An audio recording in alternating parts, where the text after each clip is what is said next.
isa pa nga natatawa ako kasi I saw press con ng presidente saying na inaayos at pinag-aaralan ng budget at ginustify pa kung bakit nagdagdag ng additional 200 billion pesos sa infrastructure.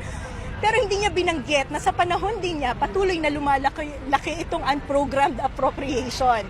Sabi niya kaya lumaki yung infrastructure budget dahil sa mga priority infrastructure.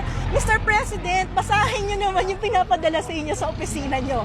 Yung mga priority programs niyo nandun sa unprogrammed appropriation. Isang text away lang yung pinsan niyo to tell him na dapat pinaprioritize yung big infra projects. But for the past 3 years, mula 2023, palaki ng palaki ang program appropriation ng gobyerno. Saan ang prioritization doon, no? Pag tinignan mo yung DPWH project, ano yung priorities dyan?